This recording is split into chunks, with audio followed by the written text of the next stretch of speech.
Hey there, Thomas. Good evening. How's your day treating you? Good evening, Elizabeth. I'm doing well, just winding down from work. How about you? Oh, work was hectic, but nothing I couldn't handle. So, any challenges at the office today? The usual stuff. You know how it goes. How was your day? Surprisingly good. Got a lot done.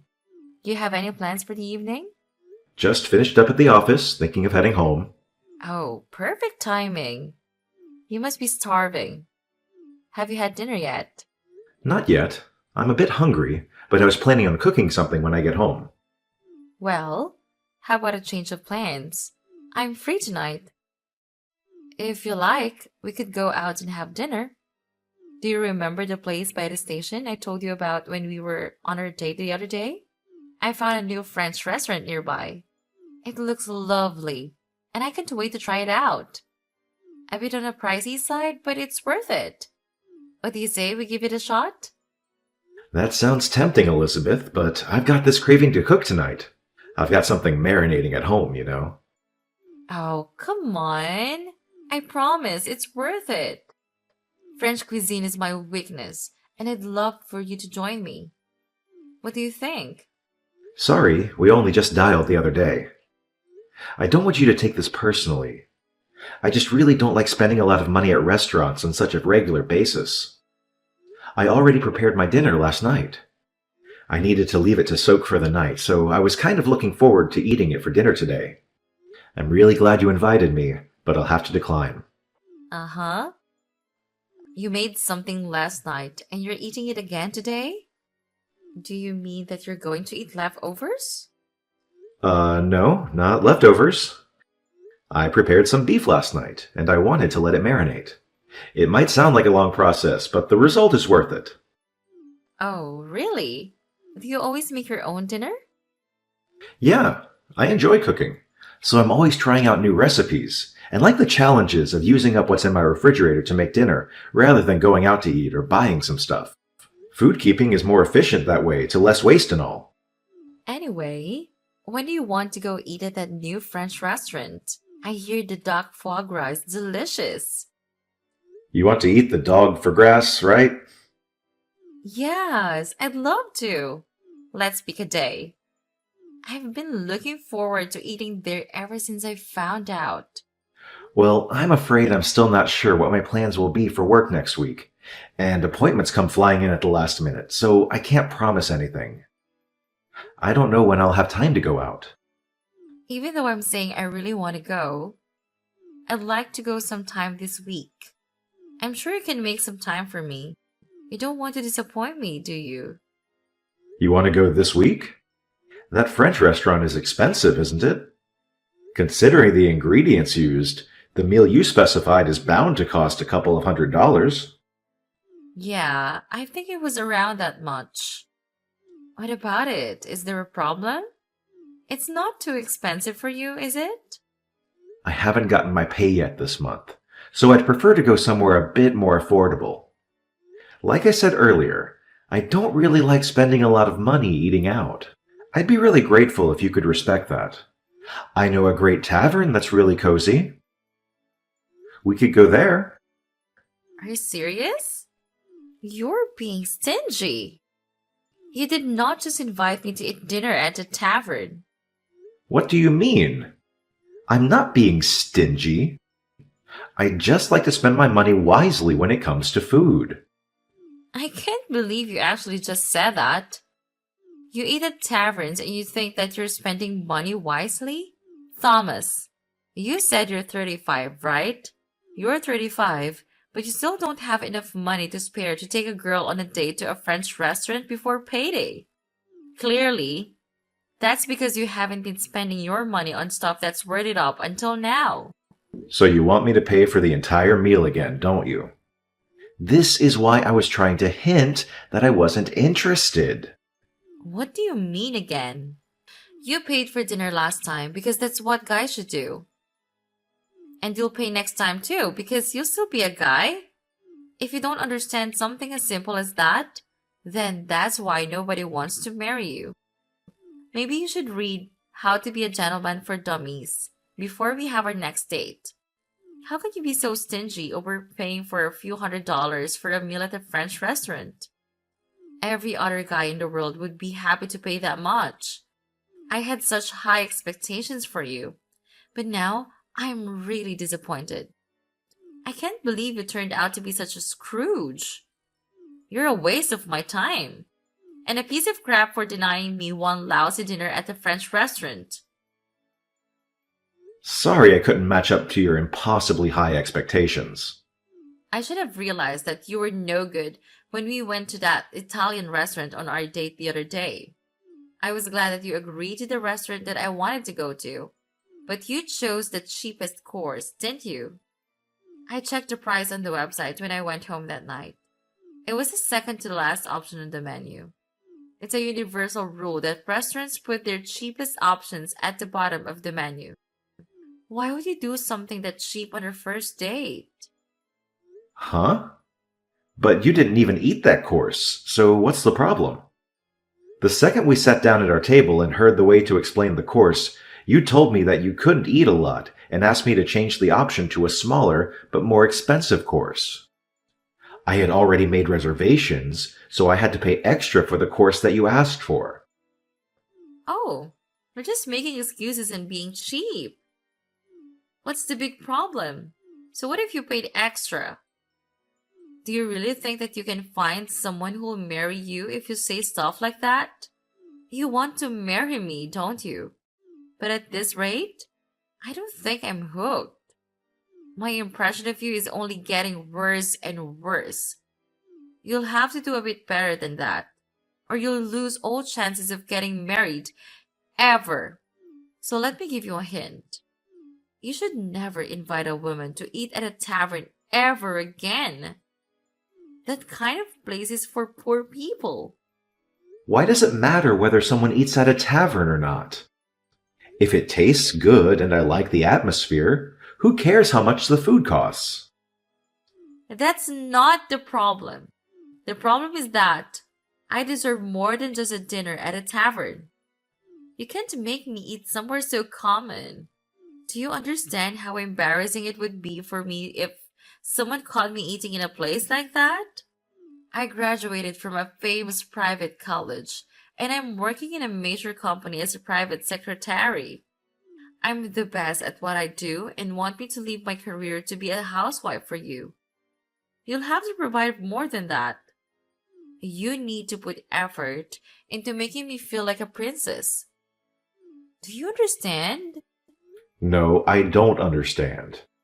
And I didn't know that you were so obsessed with wealth and with how other people see you. To be honest, I'm glad I found out before it was too late. You may have chosen to go out with me because I look cute, but you should know that I'm not just a pretty face. I have a wonderful character too. But what about you? You're 35. You're not that bad looking. I guess you can pass as average, but you're cheap and you like to nitpick about where you eat and you like to cook? With your salary, you should have a maid for that. But no, you do it all yourself.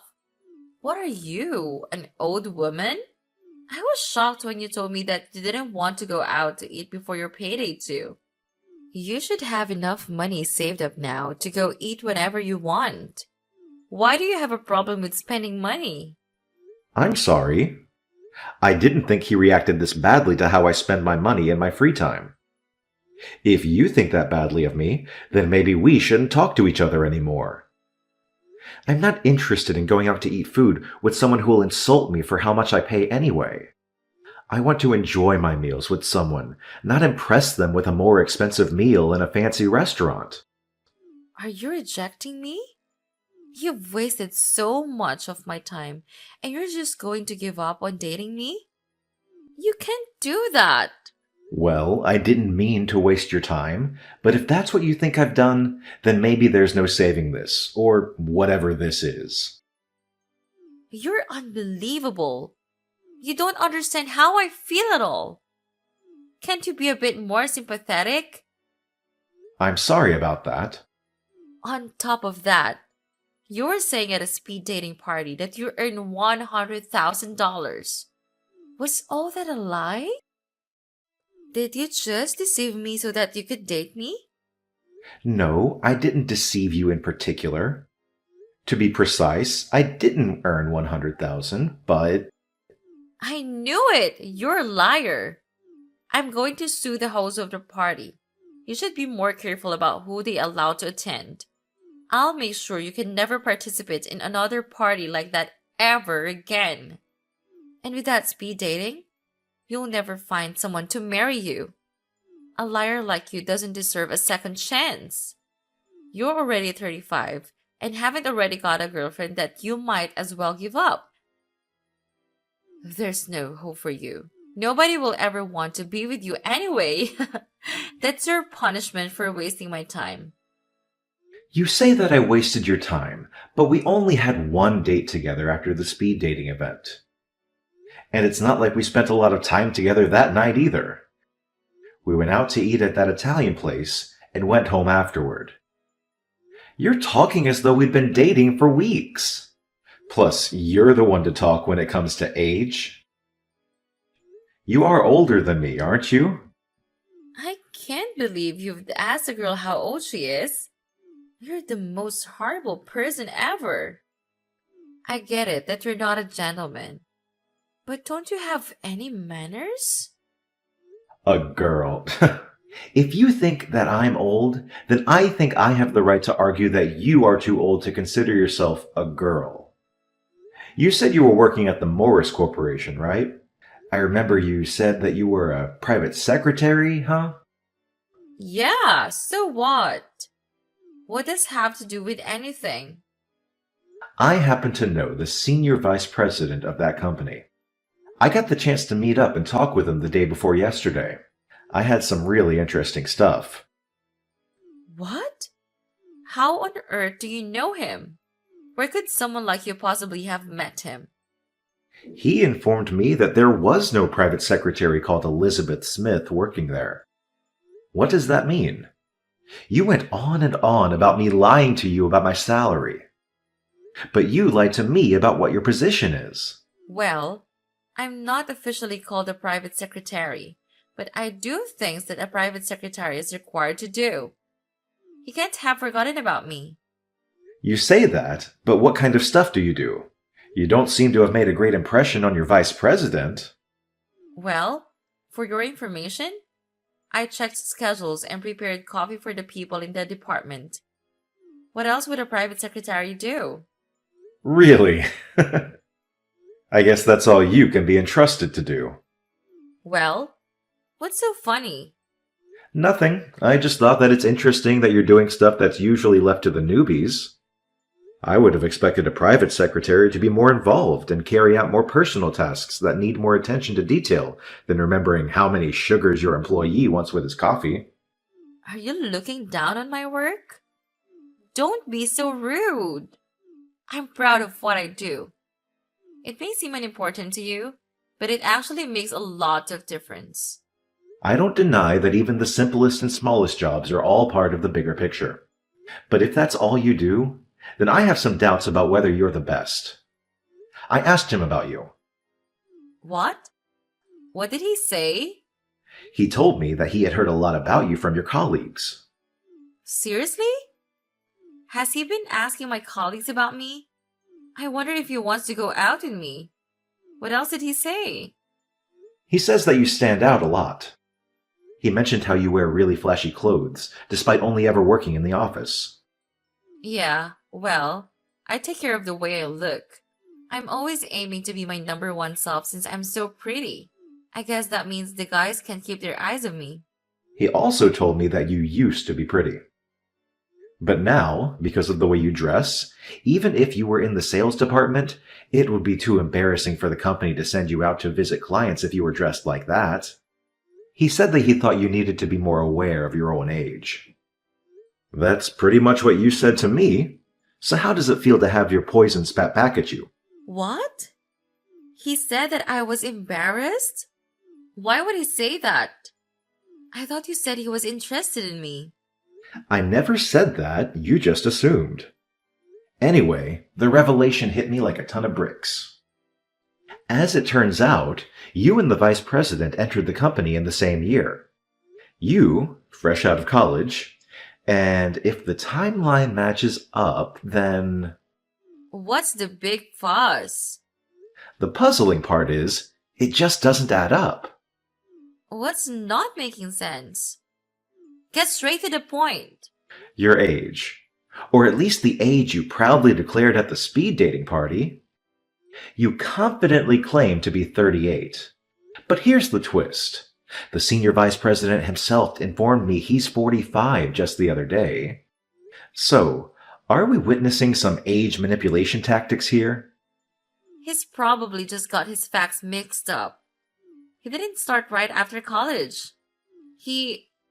Right. He mentioned a 2-year stint abroad after college before joining. But even with that, he's been clocking 22 years at Morris. You, on the other hand, said you wrapped up college at 21, so add 22. Well, the math paints a revealing picture. Are you concealing something?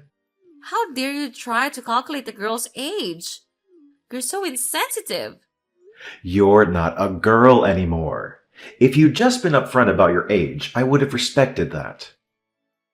Instead, you chose to poke fun at my age and spending habits, conveniently forgetting that every word would ricochet back to you. Initially, you came across as charming, funny, and intelligent. I wouldn't have minded if you fibbed a bit about your age. I could understand if it irked you. I genuinely wanted to dig deeper and get to know you better. But then, you snapped at me for not opting for a fancy French restaurant. No appreciation for covering the tab, or the one before that. I'm not feeling the interest anymore. Let's consider this an odd rendezvous and gracefully part ways. That's my line. I don't want to date a man that lies about his salary. You don't have enough money to keep up with my needs? Then I would have dumped you someday anyway. But you really wasted my time. It's true that I didn't write the exact amount that I make, but that doesn't mean that I make less than what I said. I actually make more. But I don't like bragging, and I just thought that any interactions I had at that party would be artificial if I was honest. So I took it down a few notches. I wanted to avoid women like you, but I guess I got caught anyway. Huh? What are you talking about? I thought you were just a normal office worker. Yeah, I did say that. But it's not like my position makes me any better than an office worker anyway. I didn't see the point in clarifying, but just for the sake of rubbing it in your face, I actually own a company. It's just a venture, so it's not that big. But for the past few years, our numbers have been going up, so we've made quite a profit. I've been investing in property too, so I earn way more than the 100K I told you about. Unfortunately for you, I used to be poor, so I can't get out of the habit of being careful with how I spend my money, even though I have plenty to spare. I've been putting most of my earnings into a savings account, and I just withdraw a fraction of the total to use for bills and groceries. I honestly enjoy cooking, so I still prefer to make my own dinners rather than eat expensive meals at restaurants. So you were just being cheap, like that? I never knew you had a reason like that. I spend money on stuff I need like my house, suits, and my car, but I don't see the point in spending money on stuff I don't need. The other thing not worth wasting my money on is someone I have no intention of marrying. Like a dinner at a French restaurant, for example. You were deceiving me? But luckily for you, I'm willing to forgive you. I'll go with you to that tavern you were talking about if you really insist. I'll let everything you've said up until now slide. What? I'm the one that's being forgiven. How merciful of you. And no, I don't insist. In fact, I insist that you never call me ever again. What? Why? I've forgiven you for what you said. I'll let you take me to that place you said you wanted to go. You're only saying all that because now you know that I own a company and make a lot of money. You're the exact type of woman I wanted to avoid at that party. That's why I lied about my salary. You were disgusted by the idea of eating at a tavern because it was beneath you. You only care about status and yourself, not me. I broke up with my girlfriend a few months back, and I'd finally regained a positive image of getting married. But I never thought that I would be insulted this much by a woman I only had one date with. I don't think I'll be going to any more speed dating parties, but I think I've done every other participant a favor by telling the host that you were lying about your job and your age. What? You can't be serious. I also warned them that you were verbally abusive and that your behavior was inappropriate for a grown adult. They've assured me that your application will be removed and your name will be put on the blacklist. I hope that this way you won't bother anybody else with the same crap. What are you talking about? Wait a second. Please. I've already been kicked out of several other speed dating events. I can't lose any more chances to find someone who will marry me. You can't do this. Please, don't leave me. I think we'll be really compatible with each other. Why don't we start over? Start over? There's nothing between us to start over. You ruined things before they had even begun. But I do pity you. I hope that you'll be able to reflect on your actions and find someone who you can respect and treat a lot better than you treated me. First, you'll have to get over yourself, old woman.